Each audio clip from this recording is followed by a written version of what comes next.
오늘 하나님의 말씀은 창세기 15장 12절과 17절부터 18절입니다. 해 질 때에 아브라함에게 깊은 잠이 임하고 큰 흑암과 두려움이 그에게 임하였더니 해가 져서 어두울 때 연기 나는 화로가 보이며 타는 햇불이 쪼갠 고기 사이로 지나더라. 그날에 여호와께서 아브라함과 더불어 언약을 세워 이르시되 내가 이 땅을 애굽 강에서부터 그 큰 강 유브라데까지 내 자손에게 주리니. 아멘. 모두 자리에 앉아주세요. 혹시 지금까지 살아오면서 하나님의 은혜와 사랑을 의심해 본 적이 있으신가요? 저는 있습니다. 인생의 먹구름이 잔뜩 낄 때, 고난의 풍랑이 너무 거칠어 감당이 안 될 때, 아무리 간절히 기도해도 변화의 조짐조차 보이지 않을 때 우리는 입술로 표현하지 않지만 마음속으로 나를 향한 하나님의 은혜를 의심하곤 합니다. 우리 가운데 뉘라서 그런 마음을 품어보지 않은 사람이 있겠습니까? 그런데 오늘 본문에 보니 믿음의 조상 아브라함도 마음에 그런 의심을 품고 있었어요. 우리가 아는 대로 아브라함은 75세에 하나님의 부르심을 받았습니다. 하나님은 그를 부르시며 세 가지를 약속해 주셨어요. 이 세 가지는 여러분이 꼭 외우셔야 될 내용이에요. 그래야 성경이 풀려요. 씨, 땅, 축복. 한번 외워볼까요? 시작. 씨, 땅, 축복. 축복이 모든 것을 총괄하는 것이니까 우리에게 구체적으로 와닿는 것은 씨와 땅입니다.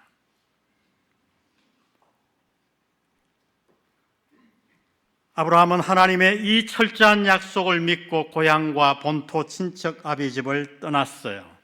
세월이 흘러 그 약속을 기다린 지 10여 년이 지난 어느 날 그는 뜻하지 않은 전쟁에 휘말리게 됩니다. 작은 전쟁이 아니라 내 나라의 연합군과 치르는 큰 전쟁이었어요. 조카 롯이 그들에게 잡혀가서 그들을 구출해내기 위해 아브라함은 집에서 길리운 자 318명을 데리고 전쟁을 하게 됩니다. 여러분, 내 나라의 정식 연합군의 군인과 집에서 길린 318명 전쟁 말이 됩니까?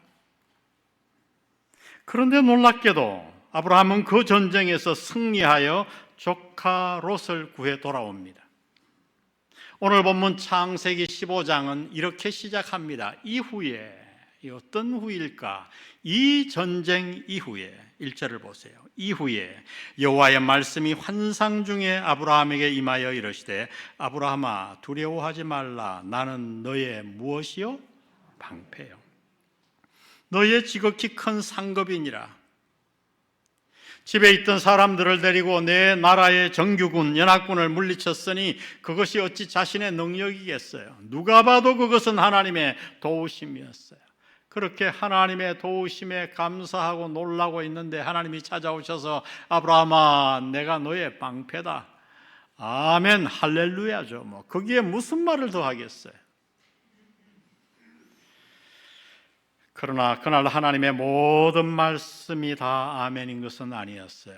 하나님이 거기까지만 말씀하시면 좋았겠는데 나는 너의 방패다 하고 끝났으면 좋았는데 하나를 더 붙이셨거든요.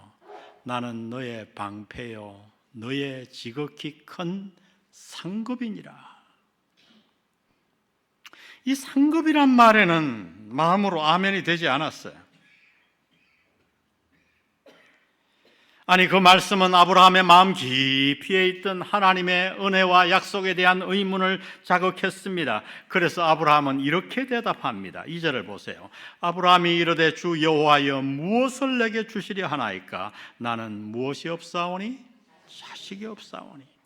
나의 상속자는 이 다메섹 사람 엘리에셀이니이다. 여러분 점잖게 말했지만 사실 이 뭔 얘기냐 하면 이 얘기예요. 하나님 상급을 주시면 뭐합니까? 그 상급을 이어줄 자식이 없는데요. 당신이 주신 모든 상급은 저의 종 엘리에셀이 다 가져갈 겁니다. 그러면서 아브라함은 그동안 오랜 동안 10년이 넘게 마음에 품었던 의문을 하나님 앞에 다 드러내요. 3절 보세요. 아브라함이 또 이르되 주께서 내게 무엇을 주지 아니하셨으니 씨를 주지 아니하셨으니 내 집에서 길린 자가 내 상속자가 될 것이니이다. 문제는 뭡니까? 씨였어요. 하나님, 당신이 저에게 씨를 주신다고 약속하셨잖아요. 그런데 보세요. 10년이 지나 나는 다 늙었고 내 안에 살아는 이제 경수가 끊어졌어요. 우리 집에는 씨가 생길 희망이 다 사라졌어요. 그런데 이제 와서 상급을 주신다고요? 주시면 뭐합니까, 하나님? 그 상급을 이어받을 씨가 없는데요. 아브라함이 이렇게 하나님께 말하는 것을 보며 속이 시원한 분이 계실지 모르겠어요. 저는 어느 날 이 본문을 묵상하는데 얼마나 제 속이 시원하던지 제가 아브라함 보고 그랬어요. 더해라, 더해라, 더해라.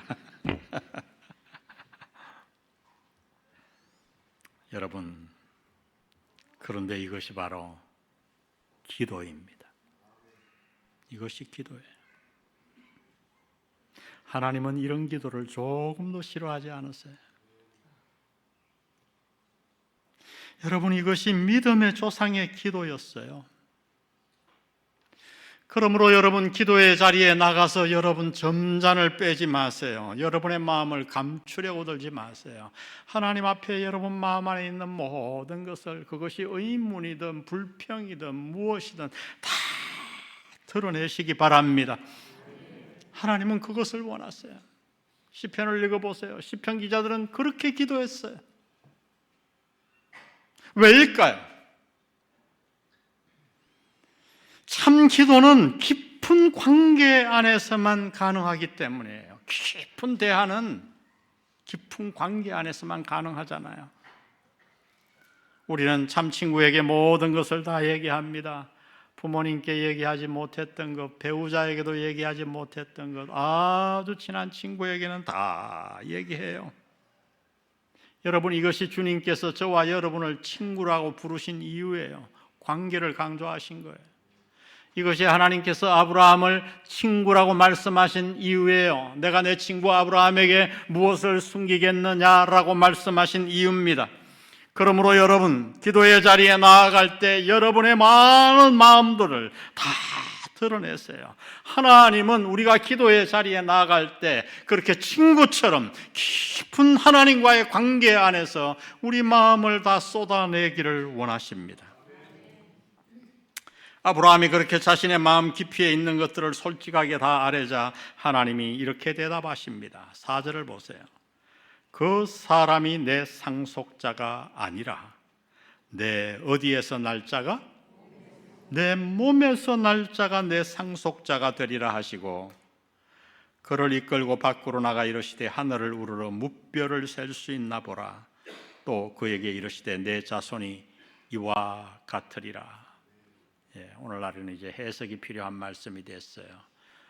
부산 시내 온천장 밖에 나가서 밤에 아이 데리고 네가 무뼈를 셀 수 있나 보라 그러면 아이들이 저거 왜 못 세지? 몇 개 안 떠 있잖아요. 공해 때문에. 근데 여러분, 4,000년 전 공해가 하나도 없는 어린 시절 여러분 시골에서 본 은하수를 상상해 보세요. 하나님은 친절하게 아브라함의 손을 붙잡고 밖으로 나가서 아브라함아, 너 저 별을 셀 수 있겠니?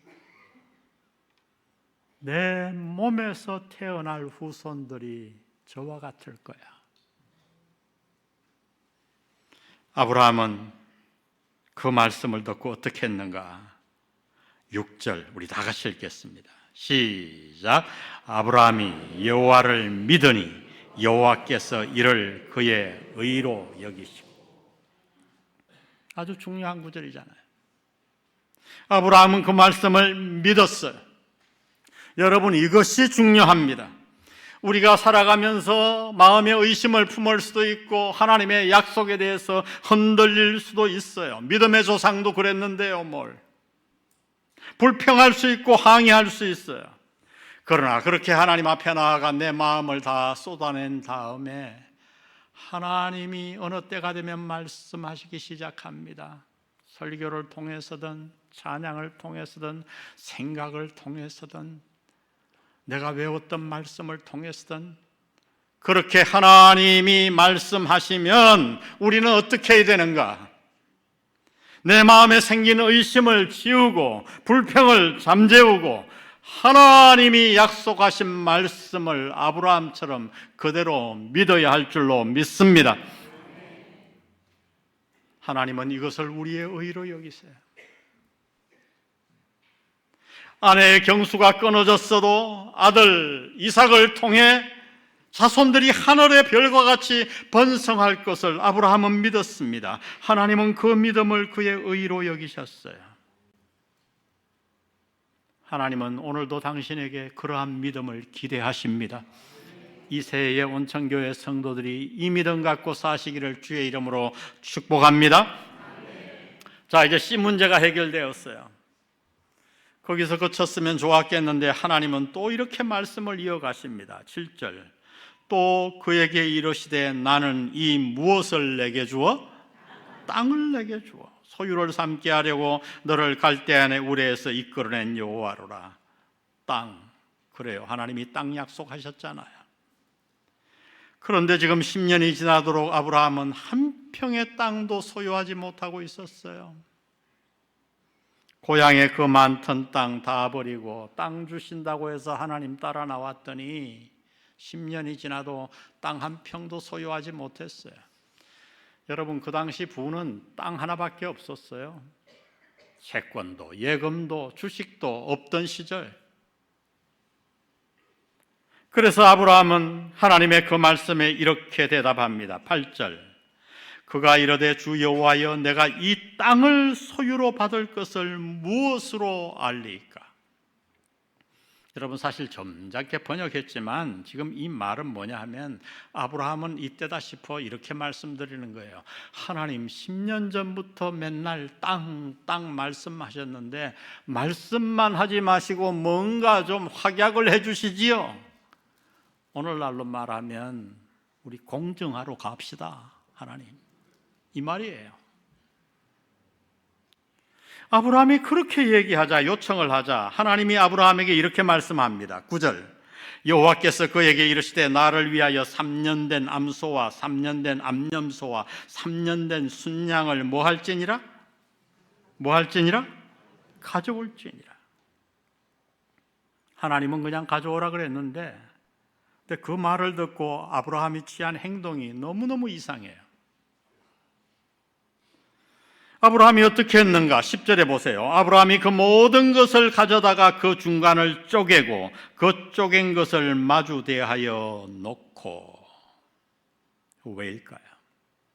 여러분, 이것을 아는 것이 창세기 15장과 성경의 큰 흐름을 아는 중요한 핵심 구절이에요. 사실 이 구절을 정확히 이해한 것은 그렇게 오래되지 않았어요. 한 박사학위 학생이 고대 근동의 문화를 연구했어요. 아브라함 시대의 문화. 한때 자유신학자들이 모세 오경이 가짜다. 왜? 아브라함의 이야기를 어떻게 아느냐? 아브라함 시대에는 문자도 없었는데, 보수신학자들이 할 말이 없었는데요. 고고학이 발전되고 갈대아 우르가 발견되었어요. 거기서 뭐가 나온지 아세요, 여러분? 도서관이 나왔어요. 점토판에 빽빽하게 적힌 책들. 아브라함은 에어컨이 있는 집에 살았어요. 전기가 없는데 지하수로 물을 흘려서 돌집을 지어서 시원하게. 아브라함이 그 문화적인 도시를 버리고 떠난 거예요. 그 고대 근동을 연구하다가 뭘 발견했는가? 그 당시 사람들은 국가와 국가 간에, 개인과 개인 간에 아주 중요한 언약이나 계약을 맺을 때 짐승을 죽여서 반으로 쪼개놓고 계약 당사자가 그 사이로 지나가도록 했어요. 의미는 분명하잖아요. 우리 가운데 누구라도 이 언약과 계약을 어기면 이렇게 뭐한다? 죽는다. 반드시 지켜야 할 계약이에요. 하나님이 짐승을 준비하라 그러자 아브라함은 즉각 알아들은 거예요. 야, 하나님이 나하고 언약식 하자 그러는구나. 그래서 신이 나서 가서 짐승을 잡아서 쪼개놓고 반으로 딱 쪼개놓고 기다리고 있었어요. 그 쪼갠 고기 사이를 누가 먼저 지나가셨죠? 하나님이. 그 다음에 누가 지나갔죠? 아브라함이. 그렇게 대답하시면 제 질문의 함정에 빠지신 거예요. 아브라함은 고기를 쪼개놓고 하나님을 기다립니다. 시간이 오래 지나도록 하나님이 나타나지 않았어요. 12절에 해질 때에 아브라함에게 깊은 무엇이 임하고? 히브리어 원어로 보면 하나님이 잠재우신 거예요. 그 중요한 언약을 놓고 무슨 잠이 오겠어요? 그렇게 아브라함이 잠들어 있을 때에 놀라운 일이 벌어집니다. 17절 다 같이 읽겠습니다. 시작. 해가 져서 어두울 때에 연기나는 화로가 보이며 타는 횃불이 쪼갠 고기 사이로 지나더라. 하나님이 횃불의 모양으로 아브라함이 잠든 사이에 그 고기 사이를 지나가신 거예요. 누구만 지나갔어요? 하나님만. 하나님만. 왜 하나님은 아브라함을 잠재우시고 그 쪼갠 고기 사이를 홀로 지나가셨을까요? 하나님은 아셨어요. 아브라함이 아무리 믿음의 조상이라 할지라도 아브라함에게는 하나님의 명령과 율법을 다 지킬 능력이 전혀 없음을 아셨어요. 그래서 하나님은 아브라함을 잠재우신 거예요. 만일 그날 아브라함이 그 쪼갠 고기 사이를 지나갔더라면 아브라함은 축복은 고사하고 저주를 받았을 것입니다. 여러분, 아브라함만 그럴까요? 아니요, 우리 모두가 그런 존재예요. 바울은 이 놀라운 일을 깨닫고 로마서 3장 20절에 이렇게 외칩니다. 우리 다 같이 한번 읽어봅니다. 시작. 그러므로 율법의 행위로 그의 앞에 의롭다 하심을 얻을 육체가 없나니,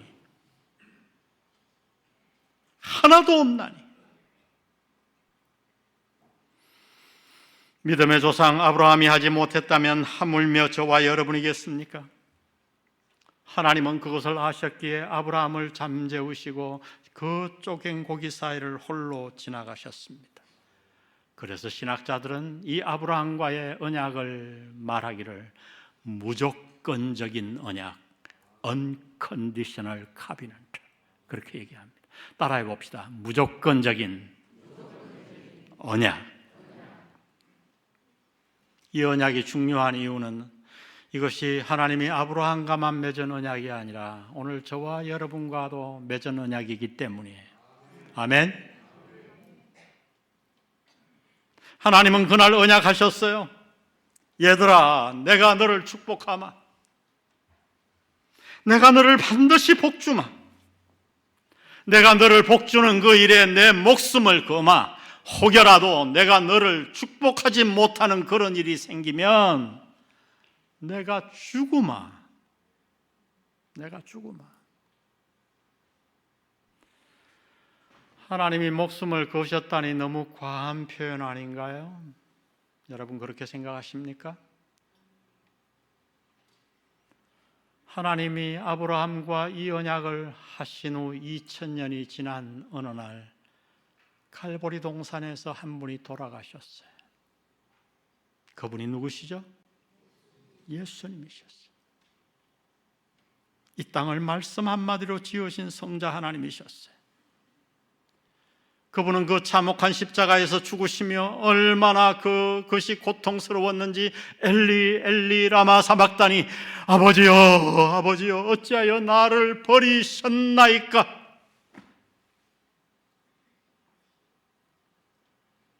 잡히시기 전날 밤 그분은 그 십자가를 다 아시고 주의 만찬을 베푸시며 저와 여러분에게 이렇게 말씀하셨어요. 마가복음 10장 24절.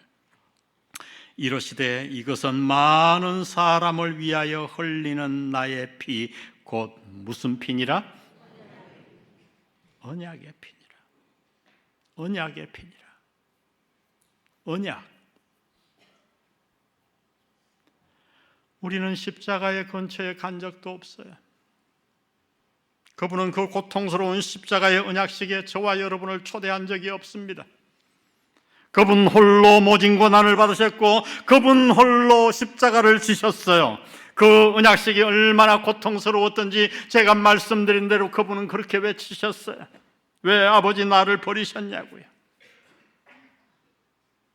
성부 하나님이 목숨을 거셨고 성자 하나님이 목숨을 버리셨습니다. 여러분, 이보다 더 어떻게 이 언약을 더 확정할 수 있단 말입니까? 주님이 이 땅을 떠나시고 오순절이 되었을 때 이 땅에 놀라운 일이 일어났지요. 그것은 이 땅에 성령 하나님이 오신 거예요. 누가는 사도행전 2장에 그 모습을 자세히 그려놨어요. 그날 성령이 오심으로 교회가 세워지고 성령 시대가 열리는 너무나도 중요한 날이기에 하나님은 성령이 오시는 그날 우리가 다 알 수 있도록 세 가지 기적을 베푸셨어요. 귀로 듣고 눈으로 보고 입으로 말할 수 있도록. 120명이 기도하고 있는데 소리가 들렸어요. 강하고 급한 강한 바람 같은 소리. 이런 거죠. 기도하다가 그 소리가 들려 눈을 떠보니 웬일입니까? 120문도의 머리 위에 불의 혀같이 갈라지는 것이 머리마다 있는 거예요. 저는 한국교회가 왜 성령을 자꾸 불로 해석하는지 너무 안타까워요. 전 어린 시절 이 목사님들이 잘못 해석해서 얼마나 낙담하고 그랬나 몰라요. 성령 받으라 그러는데 불을 받아야 되는데 안 뜨겁더라고. 그래서 기도원 가서 애꿎은 소나무 뿌리 몇 뿌리를 뽑았나 몰라요. 안수도 받아보고 별짓을 다 해도. 근데 나중에 성경을 정신을 차리고 보니까 전혀 불이 아니더라고요. 여러분, 불의 혀 아세요? 불을 떼면 불꽃이 널름널름 하잖아요. tongues of fire. 그걸 갖다 불이라고 그러는 거예요. 그러니까 120문도 위에 그 불의 혀같이 생긴 모양이 다 횃불 모양으로 임했어요. 그게 진짜 불이면 전부 대머리 됐어야죠. 성령은 인격적인 분이시잖아요. 왜 뜨겁다고만 생각하세요? 때로 뜨겁게, 때로 차갑게. 아멘? 정신을 차리고 인격적으로 오시는 분인데요. 그리고 입으로 뭐가 터졌어요? 방언이 터졌어요. 여러분이 아는 그런 방언 기도가 전혀 아니에요. 여러 나라 사람들이 모였는데 유대인들이 다 흩어져 살았는데 모국어를 잊어버렸잖아요. 프랑스 사람이 얘기하는데 나는 그것이 이해가 되는 거예요. 내가 얘기하면 독일 사람이 이해가 되는 거예요. 여러분, 이런 방언을 본 적이 있어요? 사도행전 2장에 나타난 방언은 바로 이 방언이에요. 그 결과 성령 시대가 열렸어요. 그러면 그 성령님은 우리에게 왜 오셨는가? 오신 목적 중에 아주 중요한 것 중에 하나가 에베소서 1장 13절 14절에 나타납니다. 그 안에서 너희도 진리의 말씀 곧 너희의 구원의 복음을 듣고 그 안에서 또한 믿어 약속의 성령으로 무엇을 받았으니? 인치심을 받았으니. 14절 다 같이 읽습니다. 시작. 이는 우리 기업의 보증이 되사 그 얻으신 것을 측량하시고 그의 영광을 찬송하게 하려 하심이라. 이는 성령님은 우리 기업의 보증이 되사. 이 보증이라는 단어가 너무너무 중요해요. 알아본 하는 이 단어. 이제 우리나라 사람들도 이 단어를 잘 이해하게 됐어요. 몇 년 전에는 이해 못했어요. 쉽게 얘기하면 보증금이에요. 여러분이 5천만 원짜리 차를 사는데 돈이 1,000만 원밖에 없어요. 그러면 1,000만 원을 보증금으로 맡기고 다달이 갚는 거죠. 근데 6개월 갚다가 너무 어려워 못 갚아요. 그러면 그 보증금 어떻게 돼요? 떼여요. 근데 지금 하나님이 뭔 말씀하시는지 아세요? 우리가 예수 믿는 그 순간 하나님이 성령 하나님을 우리 마음 안에 부어주시는데 무엇으로 주셨는가? 보증금으로. 여러분, 삼위일체 하나님이, 성부 하나님이 성령 하나님을 떼일 수 있을까요? 있을까요? 없습니다. 결코 없습니다. 이것이 우리의 구원이 안전한 이유예요. 내가 예수 믿는 그 순간 성령 하나님이 내 마음 안에 들어오십니다. 그리고 놀라운 성령 시대의 기적이 일어났어요. 몇 가지 기적이 있지만 그 가운데 가장 중요한 게 성령의 내재하심. 따라합시다. 성령의 내재하심. 이건 뭐냐면 예수 믿는 자에게 성령 하나님이 들어오셔서 그 안에 거처를 삼으시는 거예요. 우리가 하나님의 성령의 전이 되는 거예요. 그 결과 어떤 일이 일어났는가? 아브라함도 받지 못했던, 다윗도 받지 못했던 축복을 우리는 누리게 되었어요. 구약시대에는 성령께서 임하셨다가 죄를 범하면 그 성령이 떠나갔어요. 그래서 다윗은 주여 범죄하고 나서 내게 주의 성령을 거두지 마옵소서. 사실 우리는 이렇게 찬양하면 안 돼요. 사도행전 2장에 성령이 오신 이후에는 그런 일이 없어요. 한 번 들어오신 성령님, 우리가 죄를 보내도 영원히 거하시는 줄 믿습니다. 보증으로 주셨어요. 그러니까 우리의 구원은 안전한 거예요. 성부 하나님이 목숨을 거셨고 성자 하나님이 목숨을 버리셨고 성령 하나님이 여러분을 위해 친히 보증이 되셨어요. 여러분, 무엇이 더 필요하나요? 이거보다 어떻게 더 언약을 확정할 수 있겠나요? 더구나 이 언약은 무조건적인 언약이에요. 저와 여러분은 그 쪼갠 고기 사이를 지나간 적이 없습니다. 아니, 지나갈 자격도 없습니다. 여러분, 그 언약에 여러분의 그 알량한 행위를 조금도 들이밀지 마세요. 우리는 그 이유를 몰라요. 왜 하나님이 그토록 우리를 사랑하는지 우리는 그 이유를 몰라요. 그래서 우리는 한 단어로 그것을 표현해요. 은혜. 한량없는 은혜, 갚을 수 없는 은혜. 그 은혜 앞에 우리가 취할 수 있는 것은 그저 그 은혜를 감사하게 받는 거예요. 그 은혜를 찬양하는 거예요. 아멘. 성도 여러분, 이 새해에 우리 모두 이 언약을 붙들며 살지 않겠습니까? 비록 내 삶이 내가 원하는 대로 펼쳐지지 않는다고 해도, 내가 기도한 대로 이루어지지 않는다고 해도, 내 몸이 병들고 아프다고 해도, 사업이 흔들려도, 자녀가 내 속을 썩인다고 해도 나를 향한 아버지가 목숨 걸고 성자 하나님이 목숨을 버리시고 성령 하나님이 보증이 되셔서 언약하신 이 언약을 믿고 살아가지 않겠습니까? 우리는 어떤 존재인가? 우리는 망하고 싶어도 망할 수가 없는 존재예요. 아멘? 우리 가정은 어떤 가정인가? 망하고 싶어도 망할 수가 없는 존재예요. 온천교회는 어떤 교회인가? 내가 망하려고 노력해도 망할 수가 없는 교회인 줄 믿습니다.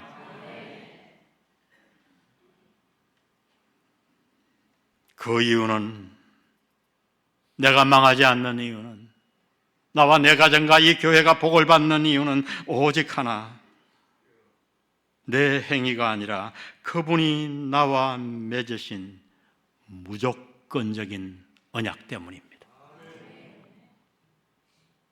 쪼갠 고기 사이를 지나가시는 하나님을 그려보십시오. 갈보리 동산에 올라 목숨을 버리시는 그분을 목도해 보십시오. 지금 여러분 안에 들어오셔서 담보가 되신 성령 하나님을 느껴보십시오. 우리 남은 생에 이 은혜를 찬양하며 살아가는 여러분 되시기를 주의 이름으로 축복합니다.